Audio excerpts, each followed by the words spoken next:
Good afternoon students, कैसे हैं आप सब लोग।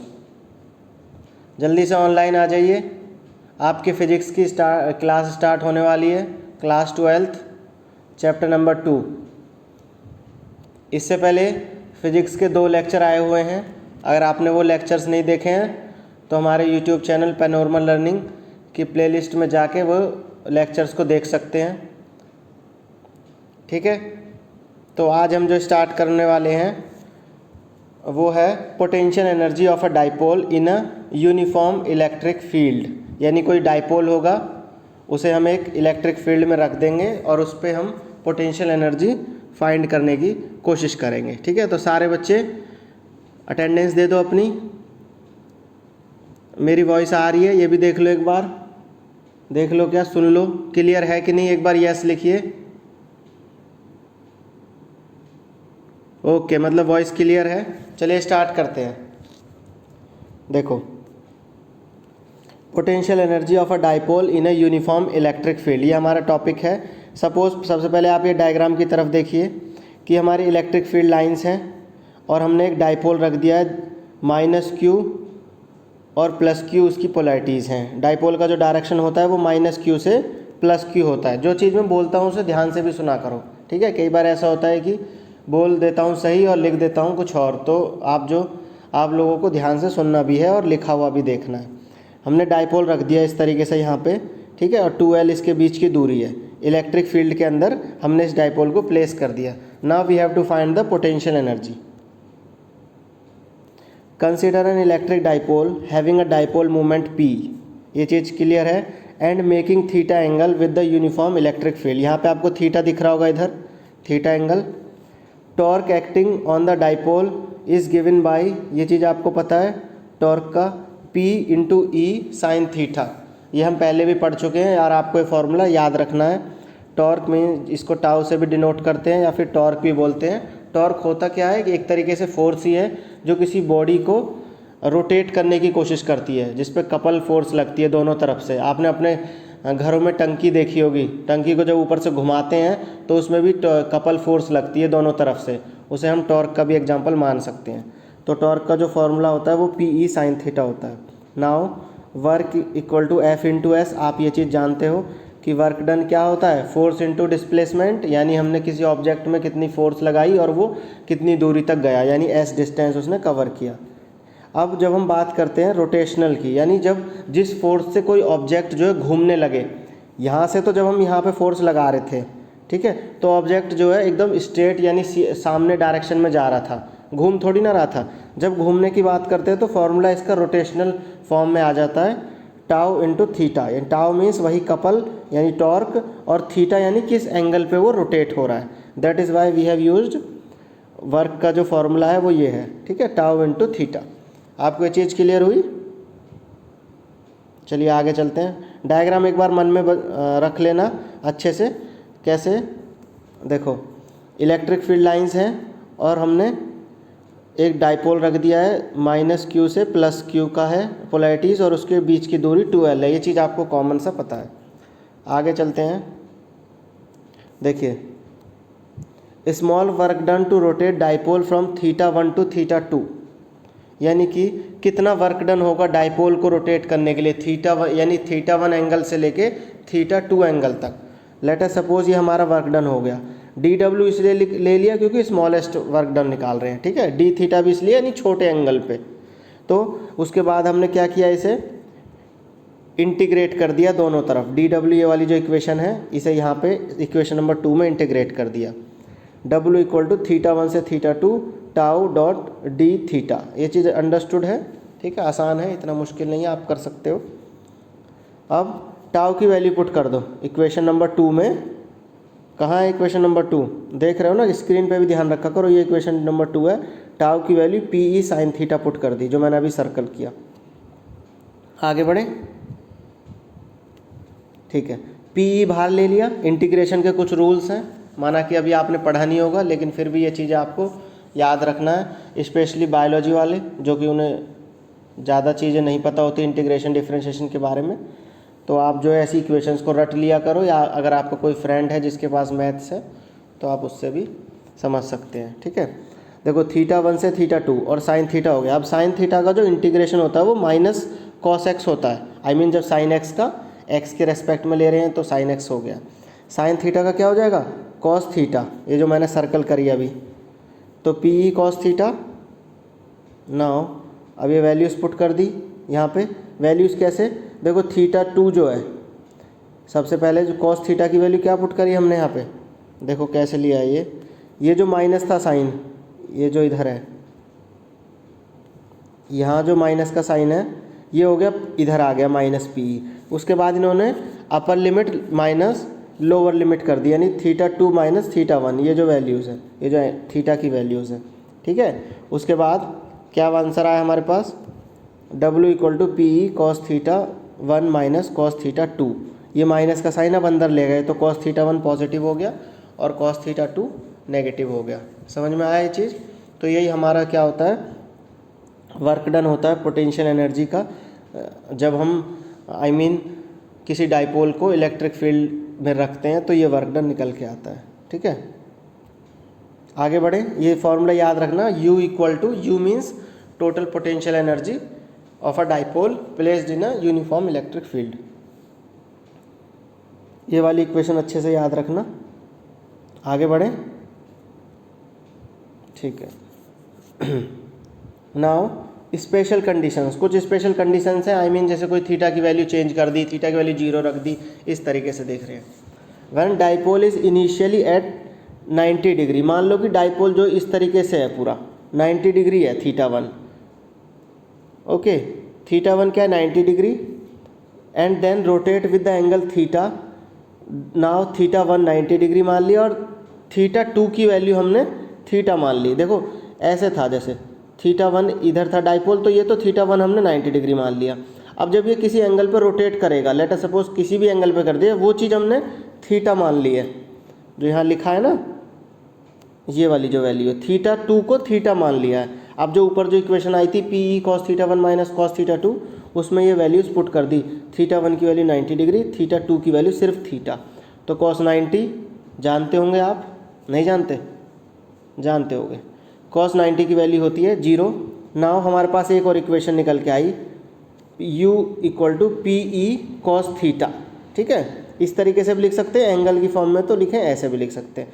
यानी हमने एक एंगल, जो दो एंगल आ रहे थे थीटा 1 माइनस थीटा 2, उस चीज़ को रिमूव कर दिया है।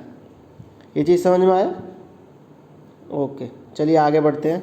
नाउ एक तो स्पेशल कंडीशन हमने अभी पढ़ी, फिर अब देखेंगे स्टेबल इक्विलिब्रियम और अनस्टेबल इक्विलिब्रियम क्या क्या होते हैं। देखो स्टेबल इक्विलिब्रियम में क्या है कि हमने इलेक्ट्रिक फील्ड लाइंस ली हैं, ठीक है, फिर इस डाइपोल को क्या रखा है, डाइपोल का जो डायरेक्शन रखा है, आप ध्यान से देखिए, ये चीज़ जो है माइनस क्यू से, मतलब इस तरीके से रखा है, और माइनस क्यू से प्लस क्यू। तो डाइपोल का डायरेक्शन आपको पता है अकॉर्डिंग टू डेफिनेशन इस तरीके से होता है, from negative charge to positive charge. तो हमने क्या लिया है, उसी डायरेक्शन में लिया है डाइपोल का डायरेक्शन भी, जिसमें इलेक्ट्रिक फील्ड लाइंस है। ये चीज़ समझना, बहुत अच्छा कंसेप्ट है स्टेबल इक्विलिब्रियम का, कि हमने डाइपोल का डायरेक्शन भी वही लिया है जो इलेक्ट्रिक फील्ड लाइंस का डायरेक्शन है। अनस्टेबल वाला जो अभी आगे कराऊंगा, इसलिए बार बार बता रहा हूँ। स्टेबल इक्विलिब्रियम में क्या लिया हमने, सेम डायरेक्शन में ले लिया, डाइपोल का डायरेक्शन भी और इलेक्ट्रिक फील्ड का भी।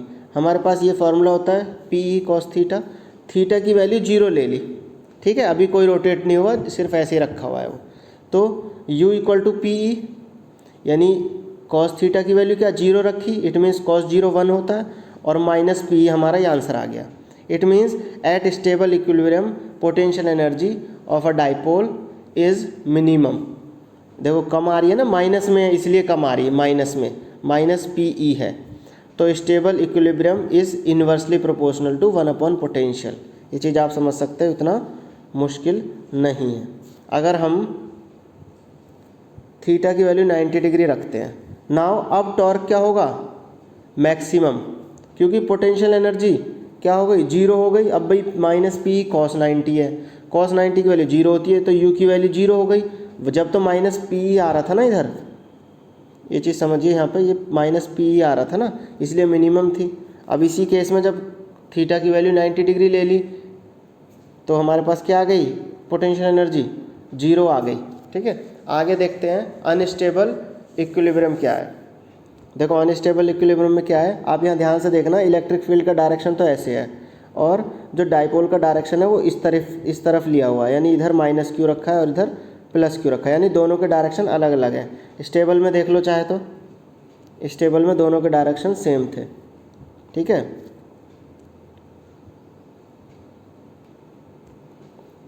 इन the unstable equilibrium we have taken theta equal to 180 degree because this line, इस लाइन को देखो ये 0 डिग्री बना रही है and now it is also forming a 180 degree also.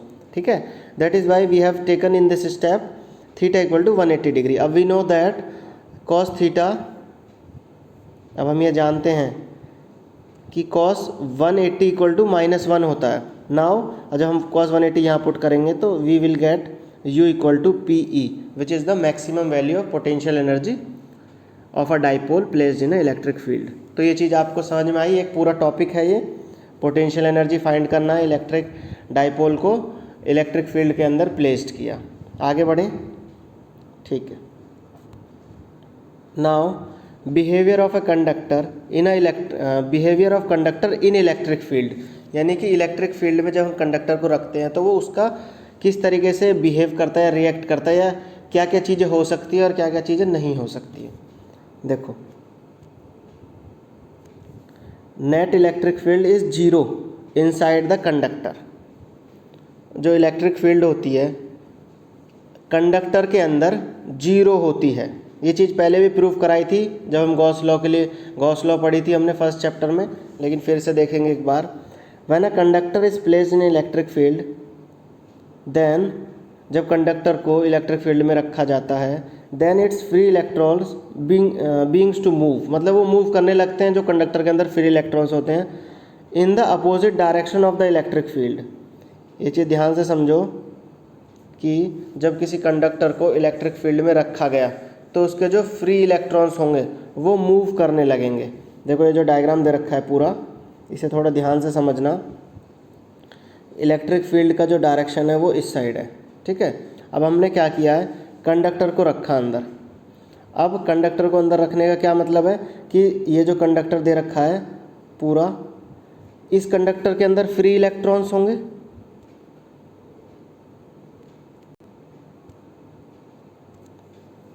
देखिए इसमें क्या होंगे, फ्री इलेक्ट्रॉन्स होंगे। अब जो फ्री इलेक्ट्रॉन्स है कंडक्टर के, इस तरीके से देखो यहाँ पे, ये तो नेगेटिवली चार्ज हैं तो ये पॉजिटिवली चार्ज की तरफ अट्रैक्ट होंगे। ठीक है, अनलाइक चार्जेस हैं क्योंकि ये तो अट्रैक्ट करेंगे, और जो पॉजिटिवली चार्ज हैं वो नेगेटिव चार्जेस को अट्रैक्ट करेंगे। अब इससे होगा क्या कि कंडक्टर के अंदर भी एक इलेक्ट्रिक फील्ड इंड्यूस होगी। ये चीज़ आप समझना कि यहाँ जो लिखा है ना ई इंड्यूस, इसमें से भी एक कंडक्टर भी इलेक्ट्रिक फील्ड इंड्यूस करने लगेगा अपने अंदर। अब अगर उसके अंदर इलेक्ट्रिक फील्ड इंड्यूस होगी जो कि इस डायरेक्शन में है, और जो पहले से इलेक्ट्रिक फील्ड है वो इसके अपोजिट डायरेक्शन में है, तो दोनों के दोनों आपस में कैंसिल आउट करेंगे। कैंसिल आउट करेंगे तो हम क्या मानते हैं कि कंडक्टर के अंदर इलेक्ट्रिक फील्ड 0 होती है। ठीक है, ये चीज़ समझ में आई। बहुत ईजी सा कंसेप्ट है, इतना मुश्किल नहीं है। थोड़ा सा जो थ्योरी है वो चीज़ भी मैं बता देता हूँ, वैसे मैंने समझा दिया है पूरा पैराग्राफ। देखो क्या है, surface of the A surface of the conductor, यहाँ पे ये जो आपको सरफेस दिख रहा है, A surface of the conductor becomes negatively charge, B surface of the conductor becomes positively charge. Due to this a induce electric field is produce. A point पे electric field एक इंड्यूस हुई। This induce electric field is opposite to the direction of external electric field, जो मैंने अभी बताया। Hence net electric field inside the conductor becomes 0।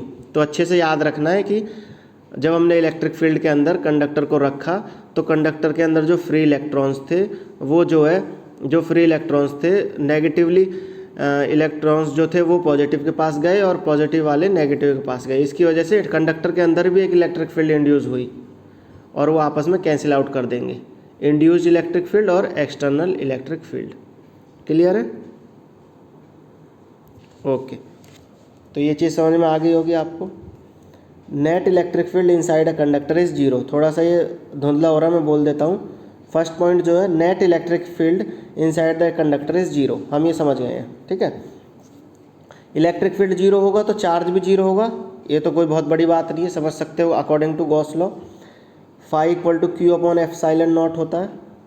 और हमें ये भी पता है कि according to Gauss law phi की वैल्यू ये भी होती है ई डॉट डी एस। अब ई डॉट डी एस एक दूसरे को कंपेयर किया, अब जब इलेक्ट्रिक फील्ड ही जीरो है, ये वाला कंपोनेंट ही जीरो है, ई जीरो है, तो ऑटोमेटिकली क्यू भी जीरो हो जाएगा।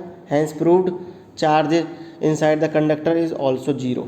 अच्छे से याद रखने ये कंसेप्ट, इन पे एक एक नंबर के दो नंबर के एग्जाम्स में क्वेश्चन पूछे जाते हैं। थर्ड पॉइंट देखिए, charge must reside over the surface of the conductor because in the interior part of the conductor charge is zero और एब्सेंट।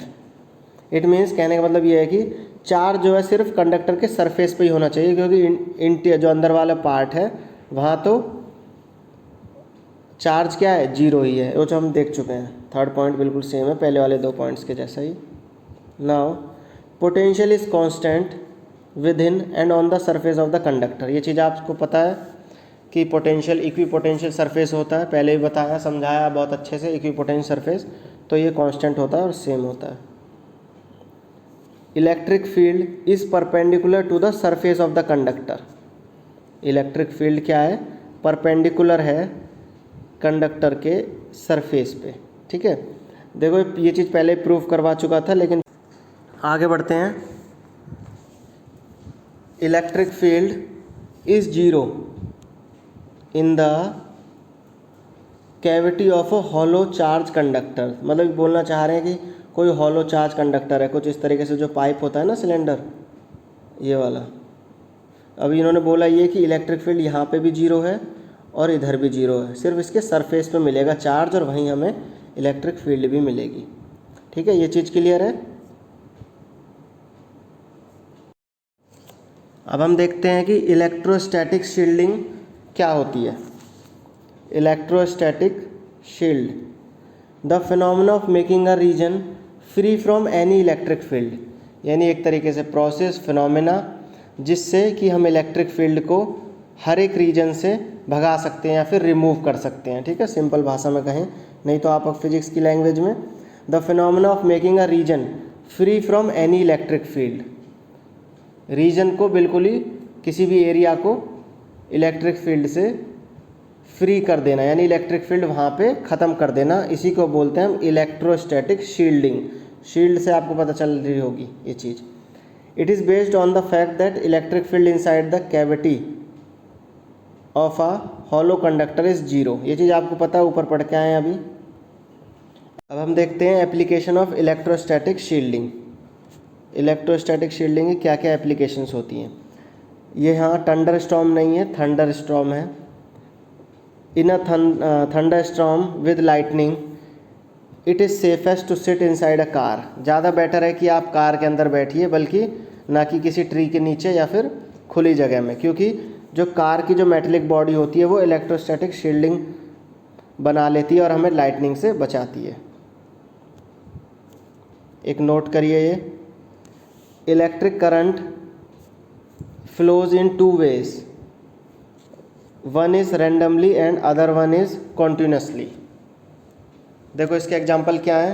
रैंडम इलेक्ट्रिक करंट का एग्जांपल क्या है, लाइटनिंग। किधर से भी करंट फ्लो कर जाता है और हमें पता नहीं होता क्या डायरेक्शन होगा। लेकिन अगर हम देखते हैं कंटिन्यूसली और एक स्पेसिफिक डायरेक्शन में इलेक्ट्रिक करंट, तो बैटरी का एग्जांपल दे सकते हैं। याद रखना, अच्छी चीज़ है, नोट कर लेना अपनी कॉपी में। Now direction of electric current is from positive to negative and direction of electrons is from negative to positive. ये चीज़ आपको पता होगी, ईजिली अंडरस्टूड है, आपके 10th क्लास के कंसेप्ट हैं ये। ठीक है, आगे बढ़ते हैं। अभी हम जो एप्लीकेशन पढ़ रहे हैं, sensitive components of electronic device are protected और shielded from external electric disturbance by placing inside a hollow conductor. जो बहुत सारे इलेक्ट्रॉनिक डिवाइसेस होती हैं, उनके जो कंपोनेंट्स होते हैं उन्हें कहाँ रखा जाता है, किसी हॉलो कंडक्टर के अंदर, क्योंकि उसे अंदर प्लेस कर देंगे तो वहाँ तो क्या हो जाता है, चार्ज जीरो हो जाएगा, तो उस इलेक्ट्रॉनिक डिवाइस पे इलेक्ट्रॉनिक डिवाइस जो है वो डैमेज नहीं होगी। ठीक है, इसलिए जो भी हम इलेक्ट्रॉनिक कंपोनेंट्स हैं, इलेक्ट्रॉनिक जितने भी सेंसिटिव कंपोनेंट्स हैं उन्हें हम उसी के अंदर रखते हैं, हॉलो कंडक्टर के अंदर, ताकि एक्सटर्नल इलेक्ट्रिक फील्ड से बचाया जा सके। आगे बढ़ते हैं। Electrostatic force is conservative in nature. Electrostatic force क्या है? कंजर्वेटिव है नेचर में। ठीक है, किस तरीके से प्रूव भी करते हैं, प्रूफ भी है इसका। देखो, electric field is conservative in nature because work done only depends on it's initial and the final point. जो वर्क डन है, हमने बहुत बार निकाला है ना वर्क डन, कि ए पॉइंट से लेके बी पॉइंट तक हम सिर्फ वर्क डन निकालते हैं। पाथ पे डिपेंड नहीं करती कि पाथ हम स्ट्रेटली आ जाएं या फिर ऐसे घूम घूम के आएँ। हमें फाइंड तो यही करना है ना कि ए पॉइंट से लेकर बी पॉइंट पे कितना वर्क डन आए और उसमें से माइनस कर देंगे जब टोटल निकालेंगे, है ना। हमें पाथ को नहीं देखना है, सिर्फ पॉइंट्स को देखना है, पॉइंट कितने दूर है। अब वो पॉइंट्स किस तरीके की पाथ फॉलो करते हैं वो चीज़ पर जो है डिपेंड नहीं होता वर्क डन। देखो यहाँ समझना कि वो ए पॉइंट है और बी पॉइंट है, इधर से हम चार्ज क्यू को ले गए, फिर इधर से वापस ले आए, तो यही चीज़ हम देख रहे हैं अभी। Work done from bringing the charge from A to B. A से बी पॉइंट पे हम चार्ज को लेके गए, तो वर्क डन क्या हुआ ये आपको पता होगा, नहीं पता है? देखो कैसे, W equal to F into S होता है ना, और F की वैल्यू क्यू ई होती है। यही चीज़ तो दी है, S यहाँ DR ले लिया है और क्यू ई प्लेस्ड का हमने क्यू ई, हमारे पास F की वैल्यू आ गई है। याद होगा ये चीज़ आपको।